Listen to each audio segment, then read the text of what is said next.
Good morning. Welcome to day 3. Huge congratulations and high five to everyone who's still cruising along on the challenge.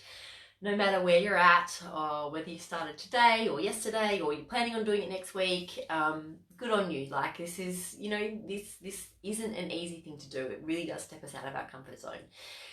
So I commend you and I'm proud of you, and I'm glad that we're all doing it together. It's definitely comforting knowing that you've got other people on the journey with you. So that's really, really awesome. So today we're going to chat about, I guess, the psychology behind food addictions in particular. And obviously that rolls over to other things as well, and really looking at how we can support you emotionally, because when we do something like a challenge, a detox, particularly a juice fast, it really does bring up all your shit, literally, physically and emotionally. And so day 3 really is probably when things are going to start to hit you, if not sooner.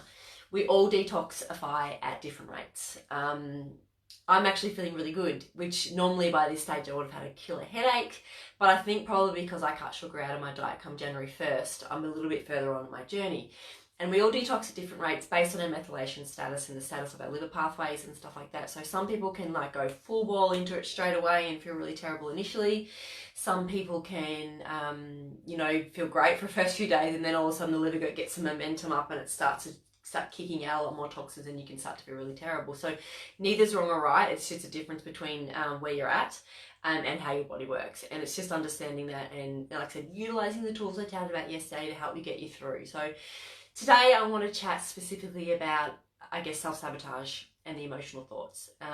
Because for a lot of people, food is, I guess, a distraction or a tool that we use to stuff down uncomfortable emotions. I talk about it all the time. Our body is constantly communicating us through physical symptoms and feeling uncomfortable. But I guess our soul is constantly communicating with us as well, or your higher self, or whatever it is that you want to use to refer to it as well. And when you are, I guess, living out of alignment, not speaking your truth, not living your truth, doing things in your lifestyle which are, out of alignment for who you are and who you really want to be and your purpose in life. And that could be hanging around with people that are, don't support your mission, staying in toxic relationships, eating foods that consciously are hurting your body and making you sick. There's a whole lot of ways that we can be living out of alignment. Staying in jobs that are really wrong for us, and we're only in there out of fear because we're afraid of the money, or we don't believe in ourselves to start our adventures. Or there's a million and one different ways that we can be doing this. But when we're living out of alignment, your soul will experience some form of negative emotion, and quite often the most common of it is depression.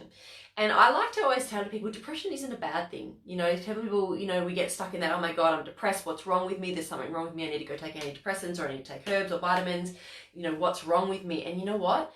There's not necessarily anything wrong with you. And it's the same with anxiety, it's the same with feeling guilt, feeling shame, feeling all these things. It is just your soul and your body communicating with you. And it's communicating with you that the thoughts you're thinking, the way you're living your life, things that are going on in your world are not supportive and conducive of you living your best life and feeling amazing.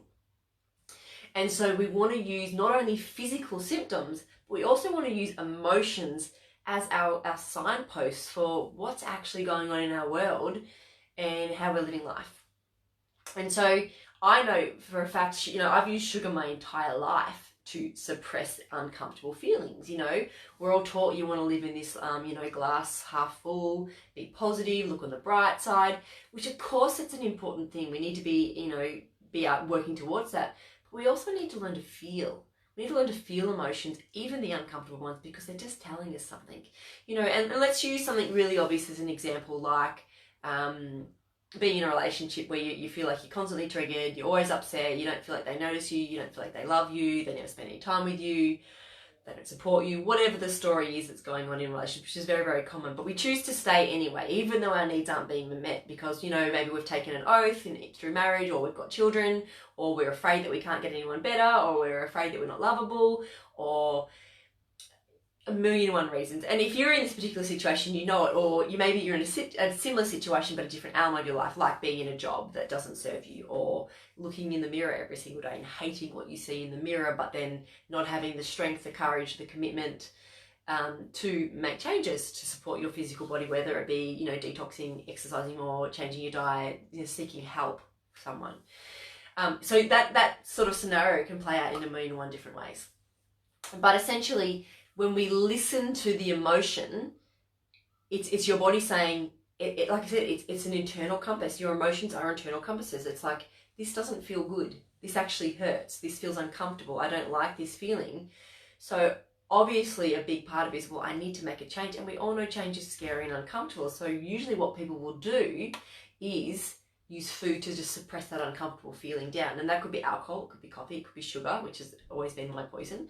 It can be retail therapy. It can be any other sort of behavior that you're doing with a form of dependency. Now, there is nothing consuming coffee, alcohol, sugar in balance, in moderation, because you just enjoy it and it makes you feel good then and there in the moment. But it's knowing whether you're actually doing it as a form of self-sabotaging to hide from something, to hide from an emotion or a message that your body's trying to tell you, versus doing it just because, as a once-off here and there, because it's fun. And you might not consciously know straight away, but if you stop and tune in and ask yourself, you know. And I know that I've used sugar, like I said, to avoid uncomfortable situations my entire life. It's been my pattern. And so it's been, you know, and I've done a lot of work through this stuff, and which is why I've been able to shift my weight, and I'm at a really happy, healthy weight, and I love my body. But there's still other layers, right? You know, I still struggle with rejection issues and fear of other people's judgments. You know, obviously a lot of the stuff I speak about is a bit out there. It goes against some of the mainstream medical stuff. And, you know, so I do receive judgment and hate a lot through social media and stuff like that. And that hurts, obviously. So I know that I'll go, oh my God, I feel crap. I want to feel better. Let's eat some chocolate. You know, so it's a really, really common thing, and we're all doing it. So when we throw you into a situation like this where you're drinking nothing but juice, and we're detoxing physically, we're also detoxing emotionally. So anything in there that's been suppressed, that you're not willing to look at, that you haven't wanted to look at, you're unaware that it's there potentially, it'll most likely come up over the next couple of days. And it's not a nice feeling. And this is where we need to stop and just stare it clean, like face to face, and just go, wow, what is that emotion? What is it that I'm actually feeling? Because a lot of you will probably be feeling irritability as the first kind of blanket to what the deeper emotion is underneath.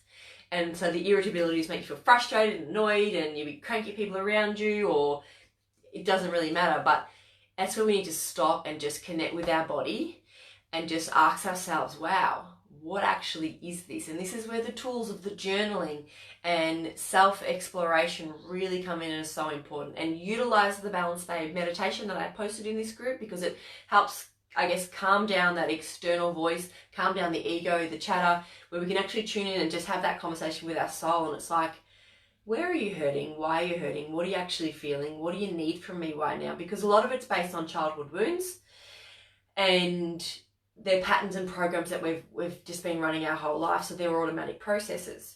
And when we get out of our normal day-to-day routine by completely messing up the system and throwing yourself into a cleanse, or, you know, a 5-day challenge where you can't just do what you've always done, and you can't just be on automatic, grab that food, grab that coffee, do whatever, we really are shown our stuff. And it's amazing, and it's beautiful, and it's perfect. And it's a big reason why a lot of us reject doing this sort of work, because this is the work, this is the hard work. But the other side of facing these emotions, learning to understand them, asking the body what they represent, what it is that you need to heal from, where you need to change your perception in life, where you need to change your beliefs, that's, you know, that's freedom on the other side. When we don't have a need, a dependency, an attachment to another person or a thing to make us feel better, when we can just feel good on our own, that is when we really, really get to understand our body, our soul, and that's when we can live more in line with our purpose and our beliefs and stuff like that. So I just want to explain that stuff for you. So please be doing the meditation over these 3 days. When an uncomfortable feeling comes up and you don't know where it is, it's just a matter of stopping,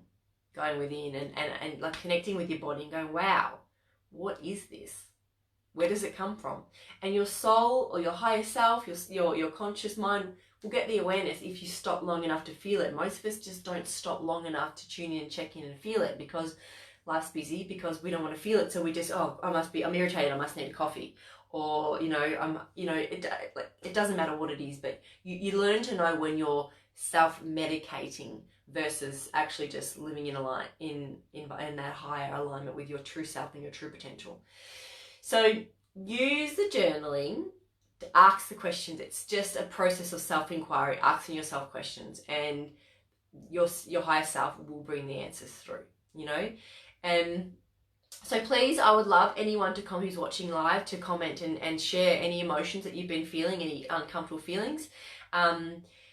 It's really is a powerful process, and a lot of us are like, oh, too hard basket, I don't want to go there. But when you go there, like I said, the other side is freedom, and it's not necessarily an easy journey navigating your way through this, but when you can have these tools and this ability to do this, it really does make a huge difference in your overall life. You know, we can manifest and create the life of our dreams when we're living in true alliance, and when we're living our truth, and our truth is essentially love, self-love, right? You know, just knowing that all there is love. But when you're judging yourself, you're disconnected from that love. When other people are being dickheads to you around you and stuff's going wrong, they're merely mirroring, reflecting your inner world. So that's where we get to be when we're shown things like, wow, I'm obviously not loving myself because this person's treating me like shit, or vice versa, you know? So this is look, a very skimmed,